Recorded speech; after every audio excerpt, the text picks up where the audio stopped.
Sekarang kita membahas tentang kurban dulu ya. Kurban. Kemarin sudah ada di catatan bahwa kurban itu artinya atau definisinya adalah Oke, jadi binatang yang disembelih tapi dengan tujuan itu lillahi ta'ala ibadah. Ada syariat yang diperintahkan Allah kepada hambanya ya terkait dengan penyembelihan di binatang. Salah satunya adalah kurban ya. Nah, jadi bukan penyembelihan yang biasa mau kita sembelih terus kemudian kita makan, enggak ya.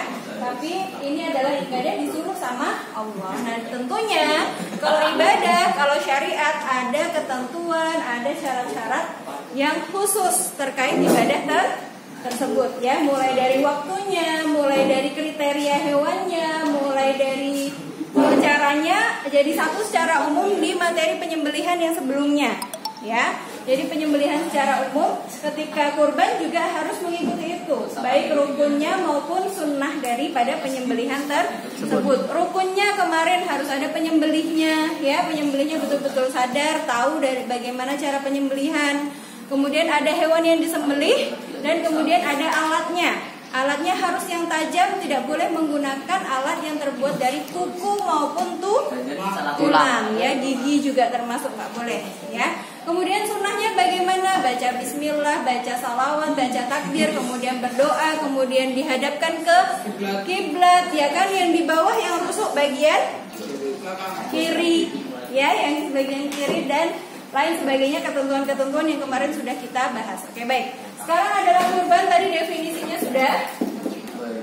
Hewan yang disembelih untuk beribadah dengan tujuan ibadah kepada Allah dengan syarat dan ketentuan tertentu. Oke. Kemudian setelah definisi apa? Di situ? Hukum. Oke, hukum daripada kurban apa hukumnya? Hukumnya adalah sunnah ya. Ini adalah hukum yang paling masyhur atau ma'ruf ya. Karena ada ulama yang menyatakan bahwa hukum kurban ini adalah wajib. Ya, kenapa lu kok wajib? Emang wajib gitu ya. Nah, yang pertama, ulama yang mengatakan bahwa itu wajib itu menggunakan hadis bahwasanya dulu Rasulullah pernah ya melihat orang mampu, melihat orang kaya, tapi dia nggak kurban. Kemudian ketika khutbah beliau mengatakan bahwa barang siapa yang mampu kemudian dia tidak berkurban, maka masjid ini diharamkan baginya. Gitu. Kenapa? Ditolak sama masjid. Jadi bukan jamaah lagi, bukan umatnya Rasulullah lagi, istilahnya seperti itu kan. Nah, itu adalah pendapat bagi yang mengatakan wajib. Nah, kemudian yang ma'ruf, yang masyhur, yang paling rojih pendapatnya adalah yang sunnah. Hadis tersebut keluar karena apa? Karena Rasulullah saking jengkelnya tuh sama orang itu.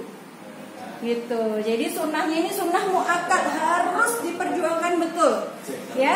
Jadi kalau bisa nabung, diusahakan dengan nabung sedikit-sedikit, nanti kemudian bisa tercapai ibadah kurbannya gitu ya. Nah, kemudian kalau yang lainnya mengatakan hadis-hadis yang lain bahwasanya kurban itu sunnah wajib bagiku, bagi Muhammad Rasulullah SAW, tapi sunnah bagi kalian. Nah, itu banyak hadis yang berkata seperti itu, sehingga yang paling rojih pendapatnya, yang paling dibetulkan adalah yang hukumnya gitu ya. Lanjut berikutnya hadis hukum. Dalil. Oke, dalilnya ada di Quran surat. Oke, sudah hafal semuanya. Kita baca dulu sama-sama surat Al-Kautsar ayat berapa? 1 dan 2 saja. Ya, dibaca sama-sama ta'awud.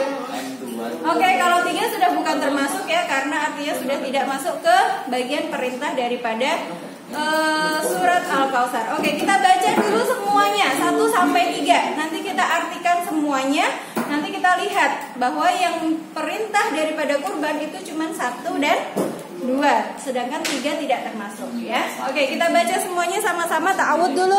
Wahid, isnain, salasan. A'udzu billahi minasyaitonir rajim.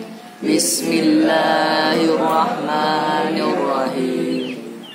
Inna أعطيناك الكوثر فصل لربك وانهر إن شانئك هو الأبتر.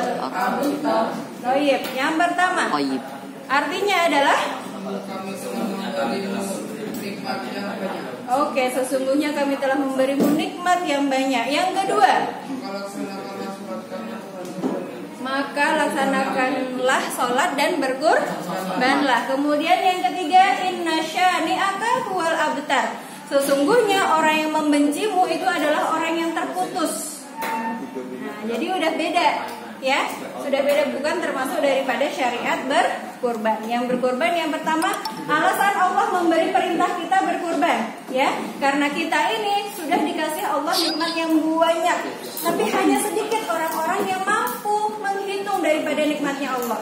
Udah dikasih banyak, kita ngerasanya itu tuh gini-gini aja. Kok aku nggak punya apa-apa? Ya Allah, gini banget sih hidupku. Padahal kalau kita telisik, kalau kita telusuri, apa yang Allah kasihkan ke kita itu sudah lebih dari banyak, sudah lebih dari cukup. Bahkan kita tidak bisa menghitung daripada nikmat yang Allah berikan kepada kita, gitu. Makanya kalau kita termasuk orang-orang yang bersyukur, orang-orang yang mengetahui bahwa nikmat Allah itu banyak, maka kita akan berjuang menaati perintah Allah yang di ayat kedua.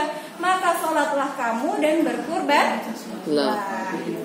Ya, makanya kita tahu di berita-berita biasanya ada banyak ibu-ibu yang sudah tua, pemulung sampah, gitu ya, bertahun-tahun menabung untuk berkurban. Nah, itu banyak karena beliau betul-betul pengen mensyukuri kehidupannya yang walaupun begitu, tapi tahu ini itu semuanya keberkahan dari Allah, ini semua pemberian dari Allah. Walaupun udah tua, renta, hidup sendiri, tapi masih bisa fight, masih bisa survive. Nah, itu disyukuri sama ibu tersebut, sehingga berusaha gimana perintahnya suruh sholat sama suruh berkorban, ya udah dipenuhi, diikhtiari biar bisa melaksanakan perintah tersebut, gitu ya. Nah, yang perlu diperhatikan adalah kriteria daripada hewannya, ya. Habis dalil ini kriterianya, Mas? Apa? Oke. Ya, banyak orang yang ingin menyembelih, yang ingin berkurban, tapi kita harus perhatikan daripada hewan-hewan apa saja yang boleh dipakai untuk berkurban, ya. Karena ini tidak sembarang hewan semua boleh disembelih. Yang tadi masuk ke definisi dengan syarat dan ketentuan yang khusus tertentu, gitu ya. Kriterianya yang pertama adalah kalau nggak domba atau kambing, ya. Oke, umurnya berapa? 1 tahun lebih. 1 tahun. Kalau nggak domba atau kambing? Unta dulu sih. Sapi atau kerbau, umurnya 2 tahun. Kemudian unta, umurnya 5 tahun. Udah ini? Oke, kalau nggak domba, sapi, domba atau kambing, sapi atau kerbau, ya unta, ya. Dengan kriteria segini, udah tidak termasuk, ya. Jadi yang disyariatkan adalah 3 ini, ya.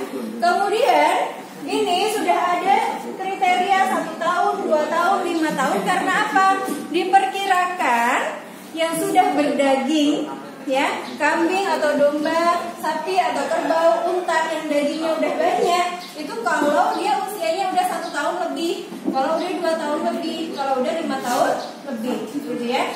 Kurang dari ini itu biasanya masih pada kurus-kurus, ya, masih kecil. Padahal tujuan kurban, ya, tujuan kurban itu dimakan pas hari raya, dibagikan ke orang-orang biar kita ini ya berpesta, gitu ya, ya merayakan, ya makan-makan, gitu. Makanya sampai Allah mengharamkan berpuasa pada hari tersebut. Haram puasa, ya. Kalau hari raya Idul Fitri haram puasanya itu cuma 1 hari yang pertama toh. Tapi kalau hari raya Idul Adha haram puasanya dari mulai tanggal 10 hari raya Idul Adhanya, kemudian 11, 12, 13, 4 hari kita haram berpuasa. Agar kita disuruh Allah untuk makan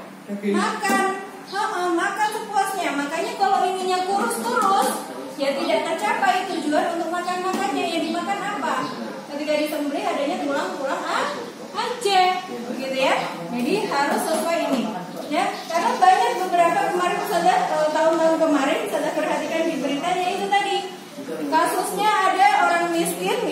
pengen berkurban sudah nabung tapi cuman bisa untuk beli kambing yang usianya 8 bulan 7 bulan gitu kan. Ya udah dibeli akhirnya, udah dikasihkan ke ke pemotongan hewannya gitu ya. Tapi ketika disidak ketika dicek ya sama dinas sama Kemenak lah ya, sama Kemenak Menteri Agama, kok ini kecil sekali, ini berapa bulan, 8 bulan, ini kan tidak boleh, tidak masuk pada tujuan kurban ya. Jadi mending nunggu lagi setahun lagi, nanti bisa dibelikan yang lebih besar dan lebih masuk ke kriteria. Kenapa? Kan ditunggu sampai 1 tahun. Iya, tapi kan masuknya ke tahun berikutnya. Iya, gitu. Jangan beli lagi gitu loh. Oh iya, dirawat aja. Oke, nggak apa-apa ya kalau bisa ngerawat. Kalau nggak bisa, biasanya malah sakit terus mati. Ada kebanyakan kasusnya seperti itu. Tetangga-tetangga saya di kampung pengennya gitu, ya kan? Belinya pas enggak deket-deket wayah Idul Adha, biar agak murah gitu ya kan. Nah mereka beli 3 bulan 4 bulan sebelumnya, kemudian dikasih makan sendiri, dikasih sendiri, lama-lama lemes, lama-lama nggak diperhatiin, lama-lama kurus, lama-lama badannya kejang ya, apa gimana sih ya, pokoknya iya gitu. Terus akhirnya sebelum Idul Adha udah mati. Iya, akhirnya sebelum mati udah disembelih duluan, padahal belum kurban. Terus habis itu dia kurban beli lagi akhirnya. Nah kan akhirnya pemborosan gitu. Kalau menyiksa enggak ya, mungkin maksudnya enggak untuk menyiksa, cuma kan namanya memelihara tanaman, memelihara tumbuhan itu enggak semua orang bisa. Sama. Gitu. Jadi butuh perhatian khusus gitu ya, yang memang butuh ketelatenan gitu ya. Kalau orangnya berkarir apalagi wis dititipkan orang aja mendingan gitu. Oke. Baik, jadi seperti itu ya. Domba kambing. Nah, kondisi domba, sapi, unta udah lebih 1 tahun, udah lebih 2 tahun, udah lebih 5 tahun, ini juga harus dalam kondisi yang sehat. Nggak boleh dia dalam keadaan cacat, nggak boleh dia dalam keadaan sakit dan terlalu kurus. Ya, kalau 1 tahun, 2 tahun, tapi terlalu kurus, kurang gizi gitu ya, nggak boleh juga. Karena ini tadi tujuan utamanya adalah untuk mensyukuri, menikmati nikmat Allah, makan bersama-sama di hari raya Idul Adha, gitu ya. Nah, jadi nggak boleh cacat, nggak boleh sakit. Nah, tulis di sini boleh dikasih keterangannya. Tidak boleh cacat, tidak boleh sakit, dan terlalu kurus. Oke, kalau yang dijabarkan di dalam hadis, cacatnya itu yang tidak boleh adalah yang buta dan yang pincang atau buntung kakinya.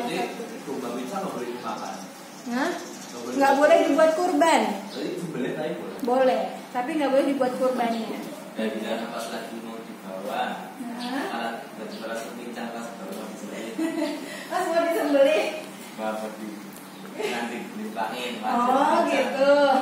Waduh. Bawanya aja. Oh gitu. Ya kalau memang dalam kondisi yang seperti itu, saya pikir boleh. Ya, karena memang nggak mulai dari awal dia dapat, terus kemudian yang pincang aja deh yang dibuat kurban enggak. Jadi tidak karena kesengajaan gitu. Dan mungkin dalam posisi dia mau menidurkan kemudian salah megangnya, terus klik gitu kan. Nah, udah langsung aja disembelih bismillahirrahmanirrahim. Boleh ya. Yang penting bukan dia punya kambing banyak atau dia beli sengaja pilih yang murah. Pak ini agak lebih murah sih tapi pincang. Jadi nggak apa-apa itu aja. Nggak boleh ini gitu ya. Karena kriterianya harus sesuai usianya dan tidak cacat, tidak sakit, tidak terlalu kurus. Oke baik, habis itu apa lagi kurban? Setelah kriterianya apa lagi? Udah. Kita begini. Waktu. Berapa orang? Oh, oke. Terus tanya. Oke baik, kambing itu biasanya untuk 1 orang, ya. Kalau mau diatasnamakan, ya biasanya untuk 1 orang, biasanya. Jadi ini tidak mutlak ya, saya bilangnya biasanya, ya. MUI menyarankan 1 kambing itu untuk 1 orang. 1 sapi untuk 7 orang, 1 unta bisa untuk 10 orang. Tapi kalau memang seseorang itu seumumnya memang udah diusahakan, dia orang ekonomi ke bawah, dia benar-benar diusahakan ini bisa berkurban tahun ini, ya kan? Tapi masa dinamain aku toh? Padahal aku ya pengen keluargaku, istriku, anak-anakku ya dapat pahala kurban, tapi aku nggak punya uang lagi, istilahnya gitu ya. Belum tentu tahun depan aku bisa nabung lagi untuk berkurban. Nah, jadi dia nggak mau serakah pahalanya dibuat dia sendiri, nggak mau dibuat kepala keluarga sendiri, nggak mau. Pengennya istrinya juga dapat pahala berkurban, anaknya juga dapat. Maka dibolehkan. Rasulullah juga dulu begitu. Ketika ditanyai sama sahabatnya, boleh nggak Rasulullah? Boleh. Bilang ketika ketika berniat ya, kemudian mendoakan sebelum disembelih itu di atas namakan atas nama Bapak Budi dan keluarganya, saumpamanya seperti itu. Ya, saumpamanya seperti itu boleh ya. Balas justru dulu pernah Rasulullah mengatasnamakan suatu kali Rasulullah pernah berkurban ya. Bismillah ya Allahu Akbar. Aku berkorban atas nama diriku, keluargaku, dan umatku. Wow, umat Rasulullah itu sampai kita sekarang loh. Ya, boleh. Insya Allah ya namanya. Amin. Ya, jadi gitu ya. Ini domba itu 1 bagian, sapi 7 bagian, unta 10 bagian. Ya. Nah kebalikannya, kalau seumurnya ada orang mempunyai kemampuan lebih, ya kan? Dia kaya raya, ya. Dia punya unta lebih dari 5 tahun, mau di atas namain dia sendiri, atas nama Abdul, boleh. Abi aja Abdul. Siapa? Abi Abi, boleh. Ya. Abi punya tabungan banyak banget. Aku mau buat kurban, tapi buat aku tak, nggak mau sama ibuku, nggak mau sama adikku, gitu ya. Ibu sama adikku udah punya sendiri. Udah punya sendiri, ya kan? Kan boleh. Nah, makanya ini atas nama Abi seorang. Boleh. Boleh. Gitu ya. Nah, tentu saja Allah alam. Pahalanya insya Allah Allah maha adil. Baik. Kemudian berikutnya, jadi itu tidak mutlak ya, bagian-bagian 1, 7, 10 tidak. Kalau domba tadi boleh juga untuk banyak orang, unta yang bisa untuk banyak orang, sapi bisa untuk banyak orang, untuk 1 orang pun boleh. Oke. Baik, kemudian waktu pelaksanaan daripada kurban ini adalah kalau kita sholat Idul Fitri sama sholat Idul Adha itu lebih pagi yang mana? Idul Adha. Lebih pagi yang mana? Idul Adha. Lebih pagi Idul Adha. Ya, karena kalau pas Idul Adha kita sebelum sholat itu boleh makan nggak sunnahnya? Nggak boleh makan ya kan? Selain itu satu alasan sunnah ya, sunnah aja. Kalau mau makan ya boleh monggo, gitu ya. Nah ya saudara, biasanya karena anak-anak gitu ya. Karena bawa anak-anak saya minta untuk sunnahnya nggak makan dulu loh nak, jangan makan dulu ya, gitu sebelum kita kalau udah sholat. Makanya saudara biasanya di tas itu banyak, ada kue, ada susu, ada apa, jadi udah assalamualaikum warahmatullahi wabarakatuh, mereka langsung makan gitu, mereka langsung minum, langsung buka puasa. Oke, jadi gitu ya. Nah waktunya itu lebih pagi Idul Adha daripada Idul Fitri. Yang pertama karena memang ada sunnah tidak makan ya, jadi biar lebih cepat pelaksanaannya, kemudian orang-orang bisa langsung makan. Yang kedua alasannya adalah karena mau ada aktivitas penyembelihan kurban, jadi biar bisa dilaksanakan lebih pagi, lebih cepat gitu. Jadi enggak enggak kesiangan gitu ya, prepare-nya tuh enggak kesiangan. Nah, walaupun seperti itu, kurban ini bisa dilaksanakan pada 10 Dzulhijjah. 10 Dzulhijjah itu pas kapan sih? 10 Dzulhijjah itu pas haji, pas hari raya. Idul Adha itu ya, pas habis kita sholat Idul Adha, ya kan? Habis sholat itu kita langsung siap-siap penyembelihan. Saja yang nggak boleh makan sama minum itu itu puasa. Tadi lupa itu biasa lo sendiri. Idul Adha Mas. Sekarang ini kamu nggak boleh makan sama minum kok. Ya Allah. Iya, yang sebelum itu lo sebelum sholat. Ya itu pas Idul Adha. Sunnahnya gitu ya. Ya, sunnah. 3 menit yang lalu kamu sadar nggak? Kita udah membahas ini tadi. 3 menit yang lalu kamu Aku connect lupa. nggak? Oh iya. Sadar. Oke, baik. Waktu penyembelihannya dari tanggal 10 Zulhijjah sesudah sholat itu sampai tanggal 13 Zulhijjah. Pada saat matahari terbenam. Itu apanya? Batas Waktu terakhir ya? batas dimulainya 10 Zulhijjah habis kita sholat. Ya. Kemudian tanggal 11 boleh sepanjang waktu, tanggal 12 boleh 24 jam 13 sampai matahari terbenam saja. Matahari terbenam juga Makanya dulu pas waktu di Mesir itu ya, lihat ada orang-orang kan banyak ini nih orang jual daging-daging gitu kan, toko daging banyak berjajaran mereka. Itu kalau Idul Adha, hari raya Idul Adha begini sampai malam-malam. Kadang-kadang mata mereka itu udah sampai pedes banget gitu. Saya lewat toko dagingnya, orangnya itu motongin daging itu udah sampai kayak mau ngantuk. Itu gimana kalau salah tangan yang dipotong?